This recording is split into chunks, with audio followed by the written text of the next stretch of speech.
Hi everyone, this is Kevin Wagner, the Keto Advocate. In January of 2016, I had the privilege to sit down and chat with Dr. Richard Feinman at the first annual conference on nutritional ketosis and metabolic therapeutics held in Tampa, Florida. Let's see what Dr. Feinman had to say.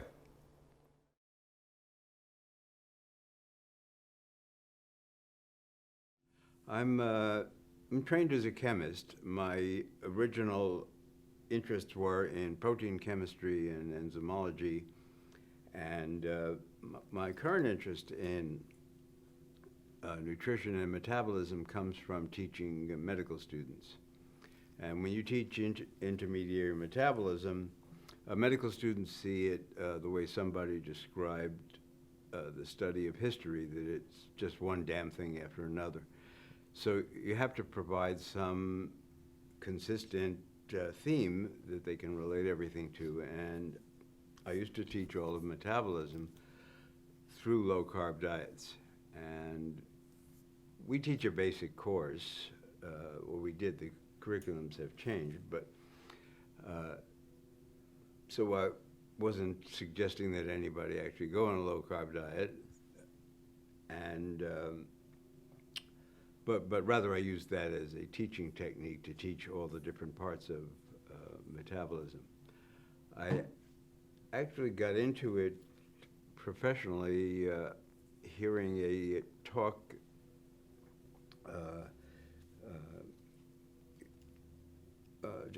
about a low-carb study.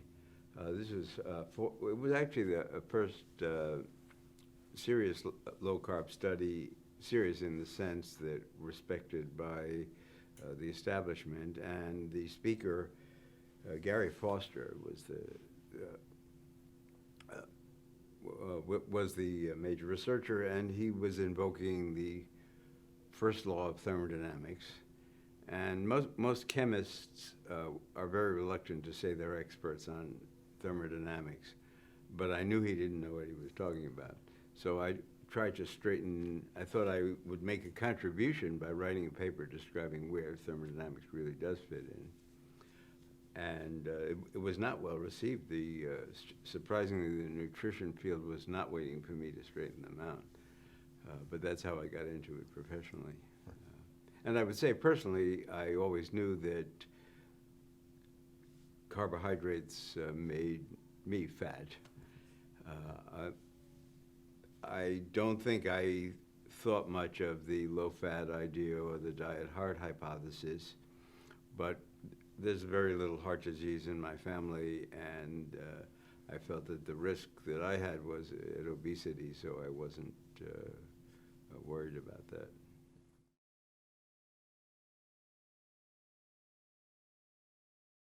Yeah, well, I'm talking about diabetes, and the real import is that diabetes represents the kind of extreme example of metabolic disease. And it's extreme in the sense that we actually know the major features. Like all fields in medicine, what we know is much less than what we don't know.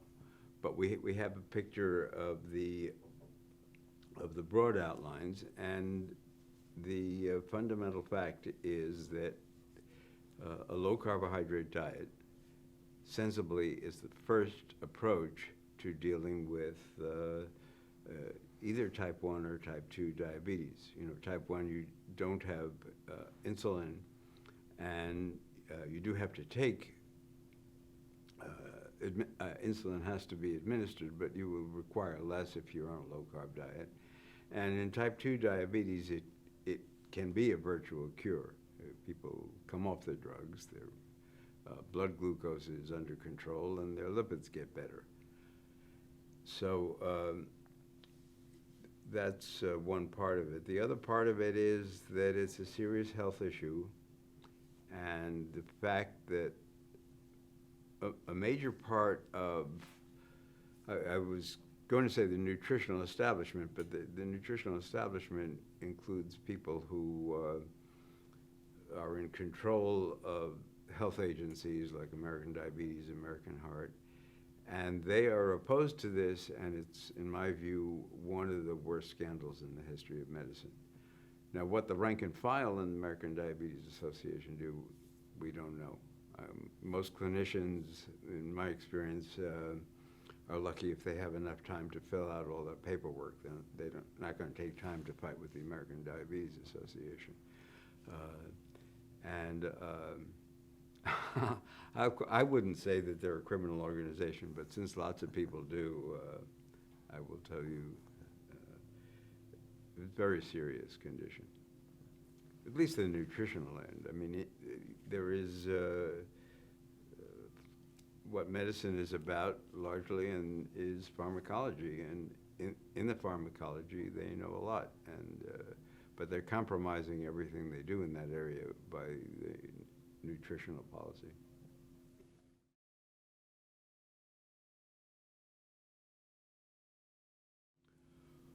Well, we're looking at in vitro studies. We have several cancer lines, and we're treating them with acetoacetate, which is one of the ketone bodies. And we're trying to get a profile, look at everything that we can, see what's really going on, because we're really coming in, we're just opening the door. You know, what we know is that the acetoacetate in several cancer lines will inhibit growth and will inhibit ATP, and has changes that we can relate to other studies. But we don't know a lot of the details, so that's what we're trying to find out. And then I'm working with Dr. Eugene Fine, who's running human trials, and he had studied 10 advanced cancer patients with low-carb diets. It was a very simple safety and feasibility study, and they did okay. But we got some more interesting results. In particular, that the people who benefited most had the highest ketone bodies and the lowest insulin.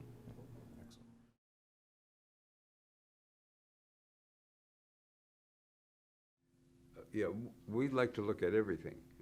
This conference is remarkable in opening up so many new questions. So we want to look at the treatment of cancer, but we also want to look at the metabolism in vitro.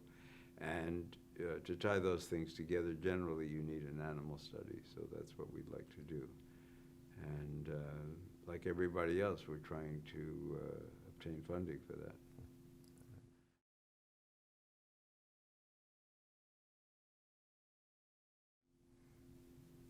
Yeah, it's a pretty tough field. The first question I ask my students when I teach is, do you think there's ever been a time in the history of medicine when the great majority of scientists and physicians held to ideas that were not only wrong but dangerous, and refused to change even in the face of contradictory evidence? Do you think that's ever happened in the history of medicine? Well, of course they do.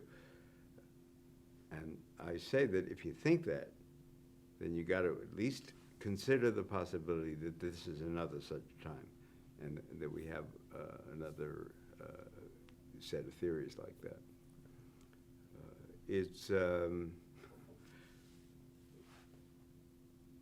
It's discouraging for me, because I'm actually don't like being a rebel. Most of my life I thought of myself as a straight arrow. I used to give it as an example of that I had smoked much less marijuana than recent presidents of the United States. But of course that's changed now. But I think that is actually one of my current interests, which is trying to explain what's wrong with the medical literature. You know, we're attached now to great corruptions of scientific thinking. And I don't know what the answer is in terms of strategy. Probably the best thing we could do is to give the Harvard School of Public Health a medal and commendation and then shut the place down. So it's a very serious problem.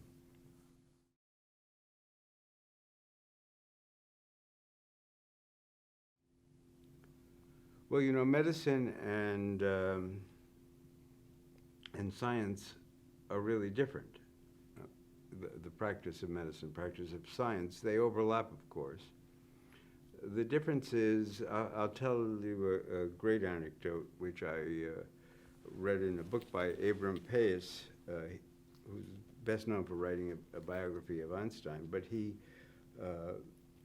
it was during the Oppenheimer scandal. Oppenheimer, you know, was the so-called father of the atomic bomb, but he was an eccentric character and lost his security clearance in a sort of witch hunt because he had been, I don't know whether I don't think he was ever really a communist, but he was associated with communists, you know, in the 30s.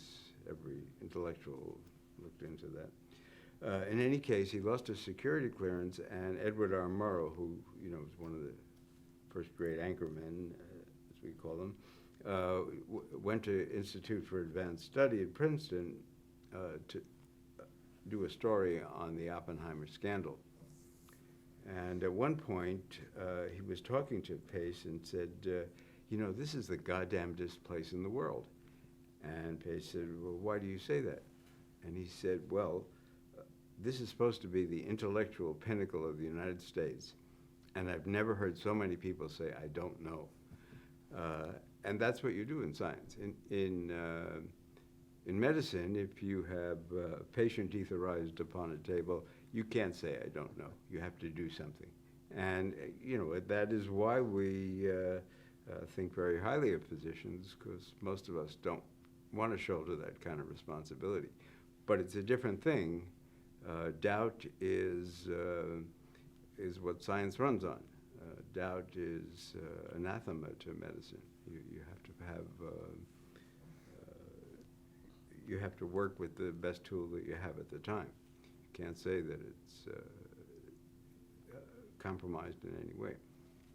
And one of the interesting things is that I'm not alone in this, in that I usually, I quote an editorial in The Lancet saying that the medical literature is, one of the phrases is statistical fairy tales, there's bias, and you know, I'm a big critic, but I would not say that in print in a medical journal. It was written by the editor of The Lancet, and it was part of a big conference, the main title of which was Reproducibility in Medicine and its Problem. And just the title tells you the problem. Reproducibility is not the problem. You know, if the work is not accurate, you don't want it to be reproduced.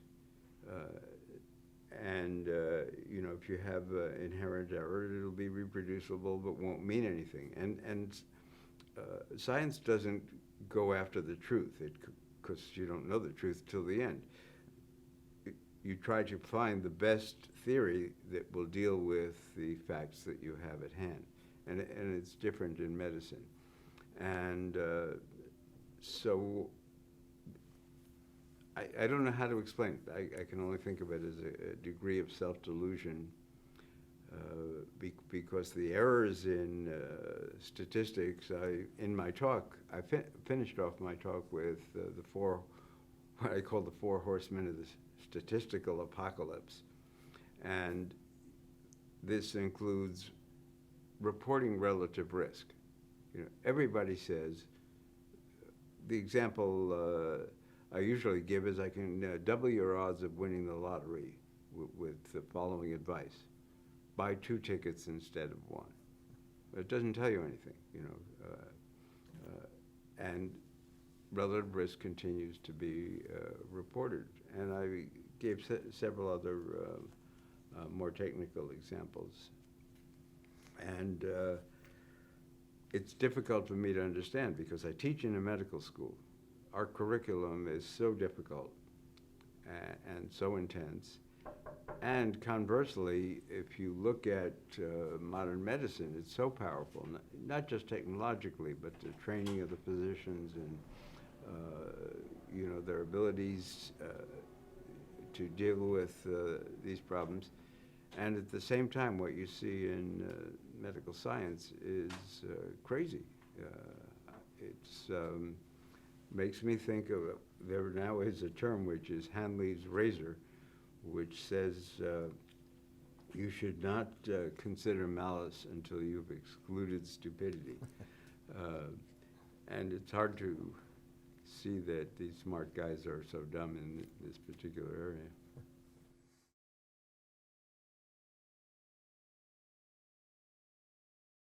They failed.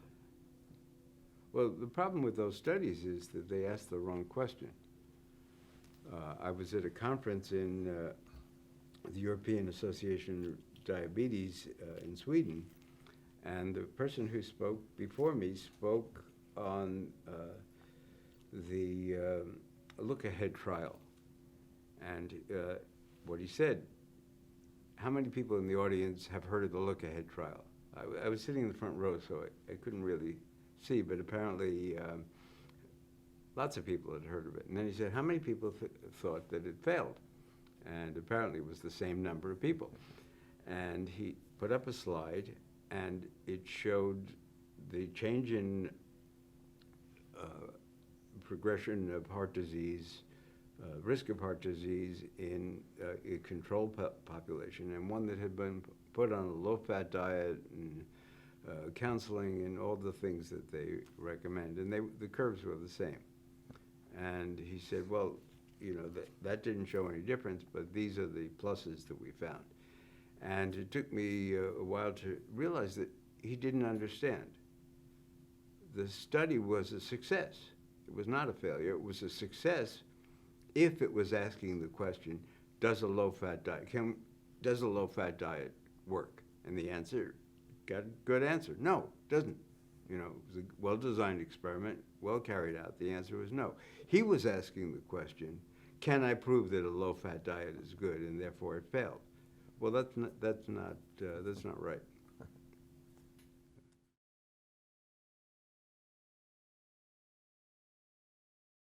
You can buy my book.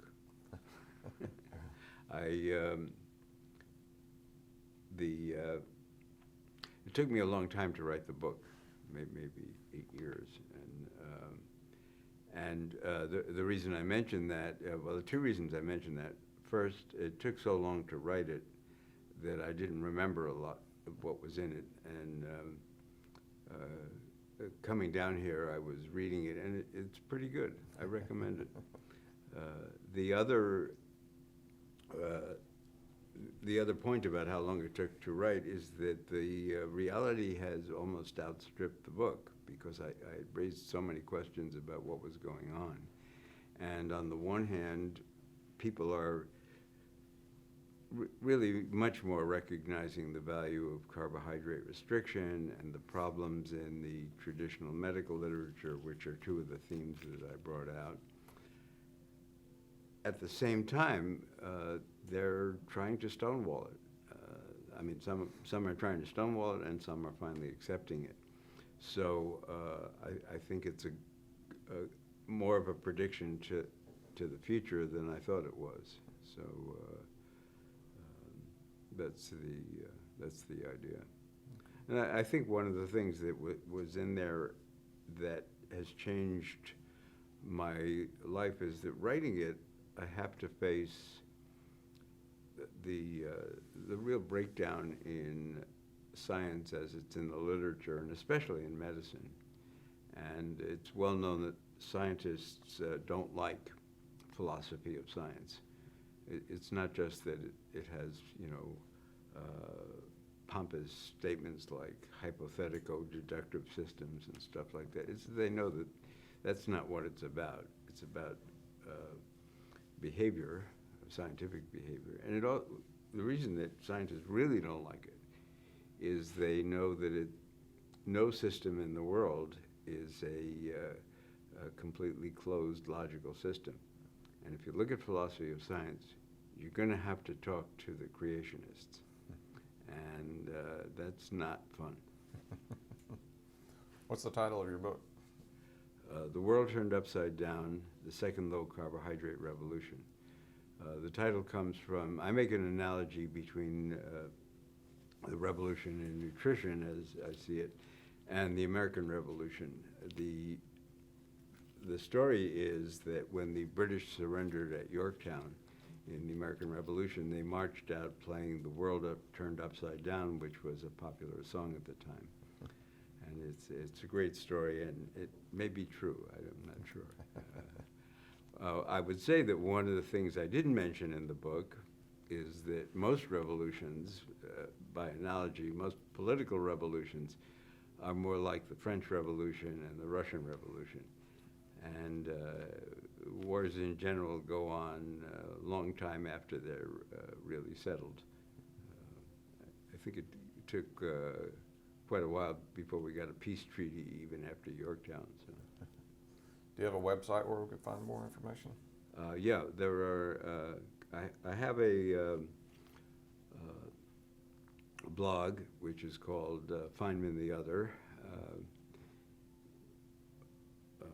It's been a little bit of a burden in my career the Richard Feinman, the physicist, is well known, and which reason, on somebody's advice, I now go by the name Richard David Feinman, my middle name. I actually wanted to change it to Richard DeGrasse Feinman, but people thought that was overdoing it. So that's my blog, and we have a website that's more or less under construction, but I think we'll definitely set it up so that you can donate to cancer research using ketogenic diets right away, whatever else you can't learn from the website. So, and that is nmsociety.org. So that's a good place to go. Okay.